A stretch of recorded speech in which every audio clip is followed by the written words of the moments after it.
My name is Yusuf Abdul-Qadir. I am from New York and I'm based in Baltimore, Maryland. Yeah, I've been an executive producer for a series of Saudi-based films, and more recently I become a producer for a series of microdramas where I'm here at the Nollywood Week Film Festival to talk about microdramas and vertical storytelling. In addition to that, we have a number of projects in development, a documentary on Muslim New Yorkers, and a series of conversations supporting and related to Afro-diasporic storytelling.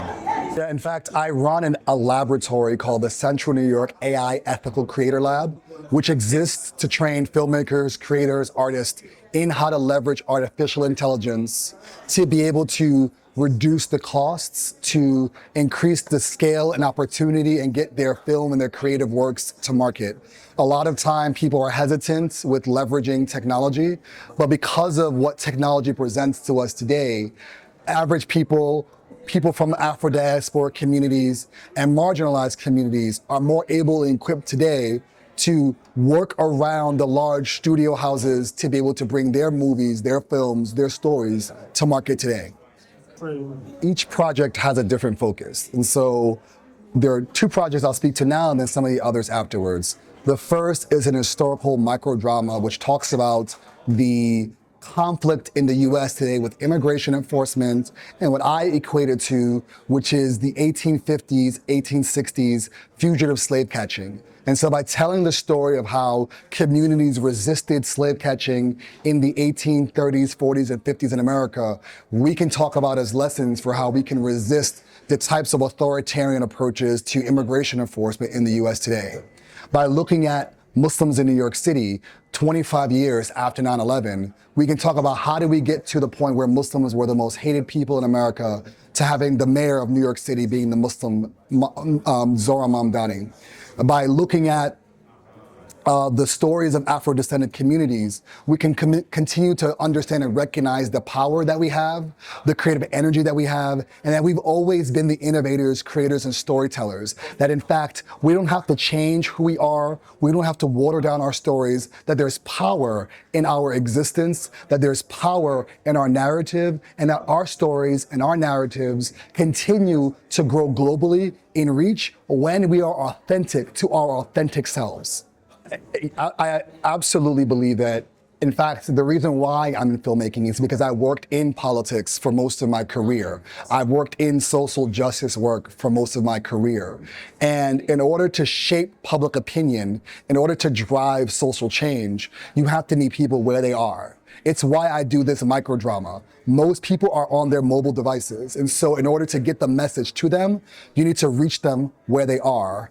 Most people are either on their devices or are watching cinema, right, in a movie theater, or watching something on a screen in their home. And so if you want to change the world, you have to get the people where they are. Having changed laws in my life and having had a profession in that space, the thing that has made me impactful in changing laws and changing society is understanding the communication medium that is most effective to shape public opinion in order to drive changes in public policy. It's what the civil rights movement did, it's what the women's rights movement did, it's what healthcare justice advocates have done. It's what the gay rights movement has done. And so whether it's film, documentary, series, microdramas, vertical shorts, TikToks, reels, there's tremendous power in storytelling in order to shape perspective, in order to mold public opinion, in order to drive the changes in public policy that we want to see. So absolutely, everything about the work that I do is political, intentionally political. About Spike Lee's version of filming. Spike Lee is from Brooklyn. He's very influenced with his unique experience of growing up and living in Brooklyn that has really brought him to the global stage. He's a big Knicks fan, and so he's very New York energy. Being from New York myself, but being African American and being Muslim and being from the Bronx, there's a narrative about who Muslims are, about who Black people are, that I'm trying to disrupt. And so from my family, my parents were Muslim and they converted to Islam, and I was born Muslim.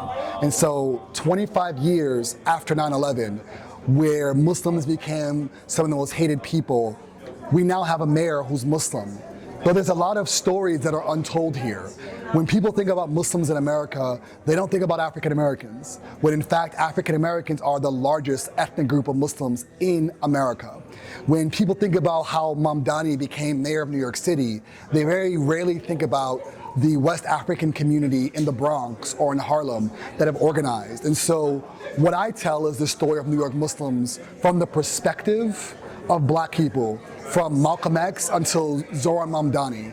And in telling that story, I don't just talk about the trauma that we've experienced or the Arabization or the South Asian story, which is important and I think essential, but I actually tell it from the lens of someone who grew up in New York City from the African American Muslim perspective, who grew up in the mosques that were targeted and called terrorist hubs, who went through and worked in the political process. And it is through the backs of African Americans and Black people that America first learned who and what Muslims are. And so I center the story in telling the rise of Zohran Mamdani as an overview of the Black Muslim experience from Malcolm X, who is this kind of quintessential person, through to Zohran Mamdani and the communities that have continued to grow in New York and to build power from that time to where we have 25 years after 9/11, a mayor of New York City. And I think that's the unique lens that I bring to this conversation and the way that I tell through looking at my family story, through looking at families like mine, where my wife is Bangladeshi and I'm African American and we're both Muslim, looking at how we have merged our identities to create a new experience as the forward-looking version of what America and really New York will have to look forward to, and how we can continue to build power with those communities collaboratively and together. A lot of my political work has been identifying and understanding what Black Panthers and former liberation art activists like Mumia and others experience, and the fact that they became political prisoners as a result of their resistance to the state and the forcing of them in continuing to be incarcerated. In fact, when I lived in New York State, I worked on a law called Releasing Aging Prisoners, which was a goal to try to get prisoners who are older removed from prison under new changes to New York State's law. That hasn't been successful yet, but the lesson I think we learn is the inspiration from those activists that were imprisoned and incarcerated because of the political positions that they were in. It's in fact the lessons from COINTELPRO, and which is why I focus on Malcolm X as the beginning, to look at how the government surveilled and monitored and otherized Muslims by targeting Black Muslims, and how that became the fuel to target, monitor, and surveil not just Muslims, but eventually all of American society, and the way that the laws were shifted. So you start with Black people first, you target them, and that becomes the tool to get that to every community, that every community is now, when they resist, are a target. And so there are lessons that we can learn. And so whether it's Mumia, whether it's Malcolm or others, there are lessons that we can learn. And in fact, in telling the story of New York's Muslims by centering Black Muslims, I'm helping to wake us up politically to understanding that in 2026, it is great that we have a Muslim mayor and we've made a lot of advancements, but we also should be cautious because the current attacks on free speech and First Amendment rights and our political rights and civil liberties as espoused in the Constitution are currently under attack. And if we allow ourselves to lose sight of this, then we lose sight of what's happening. Yes, we have a Muslim mayor, but we also had a Black president. And under a Black president, we had some of the most aggressive attacks on civil liberties in American society, and we ought to be cautious. We should celebrate our wins, but also remember that we're currently under attack and that our rights are currently being disintegrated. And so I think this is a lesson for people in France. This is a lesson for everyone everywhere, that it's not enough to have a Black Muslim, a president or a mayor or a representative, that in fact, we need to change the systems as core to our work in order for us to be able to actualize our collective freedom and our collective liberation. A lot of the film work that I'm doing now is to tell these stories. It's actually quite essential that we learn from the struggles of those who came before us. It's really key for us to look at And in fact, the microdrama that I'm working on, called With Liberty and Justice for Some, does that. I don't want us to focus on Donald Trump. It becomes really easy to say Donald Trump, Donald Trump, Donald Trump. Donald Trump is the natural manifestation of what's been happening for 400 years of American history. He is currently the occupier of the White House, but he isn't the only person that is the fighter for this movement. There's an entire movement, and not just in the US, globally, where there's an attempt to pretend as if we have created a post-racial society, as if we've been complaining about civil rights and we have civil rights, as if we've been complaining about women's rights as if women's rights and equality has been actualized. In fact, it's easy to make Donald Trump the focus, and it's not about Donald Trump. It's actually about what we as a society will accept. Should we accept a society where we are second-class citizens? And in fact, what I'm looking to do and what I'm seeking to do in my microdrama With Liberty and Justice for Some is to force America to ask a question. 250 years on July 4th will be the 250th anniversary of our independence. What kind of a country do we want to be? Do we want to be a multiracial, pluralistic democracy? Or do we want to be a white Christian ethno-state? Because those are the two choices we have in front of us.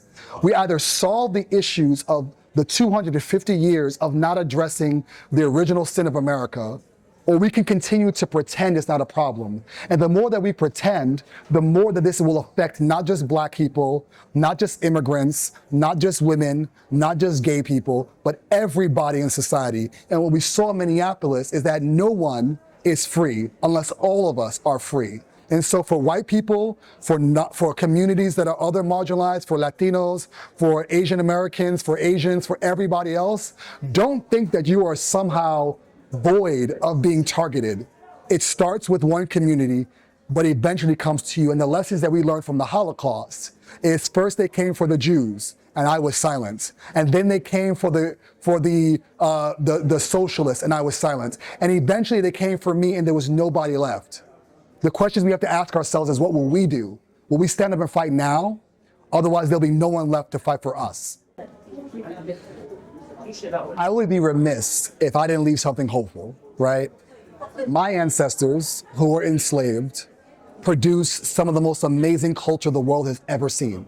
You have jazz that was born at the time of Jim Crow, right? A time when Black people weren't allowed to read, a time when my grandmother would have been arrested because of the schools that she was in were not segregated, a time when my mother, who was born in 1945, was born under a separate and unequal society. Yet we produce some of the most amazing culture the world has ever seen. In the midst of the Great Depression, what Black Americans built is the infrastructure for change around the world. So you have jazz because of us. You have rock and roll because of us. You have hip hop because of us. And all that music, all that culture, all that brilliance was born out of our oppression. And so to the people who are oppressed around the world, it is our chance to tell our stories. We've always existed under a circumstance where we had to struggle.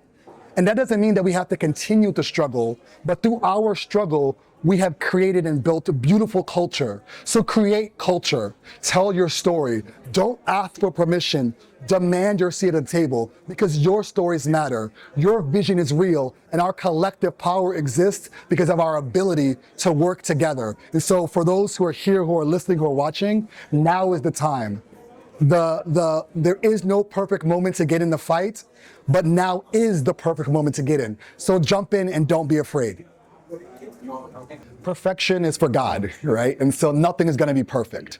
And I think oftentimes if the package isn't perfect, we focus and emphasize on that. That doesn't mean we have to compromise on quality. But with the tools currently available to us today, I think what Nollywood can present to the world now is the infrastructure for African cinema to be able to be a central location because of Nigeria's political and geographic power that it's building and its kind of cultural investment. It's positioning itself, like South Africa, as a major hub for new film.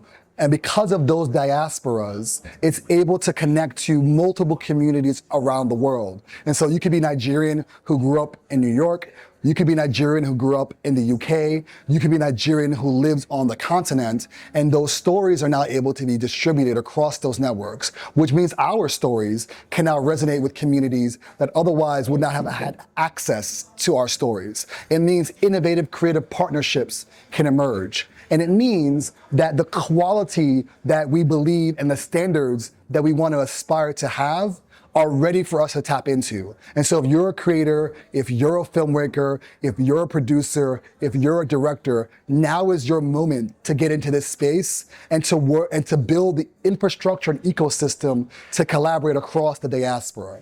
America. Syracuse is a city that was destroyed by the highway system and by decades of disinvestment and racism. It has the most segregated schools in New York State and some of the most segregated schools in America.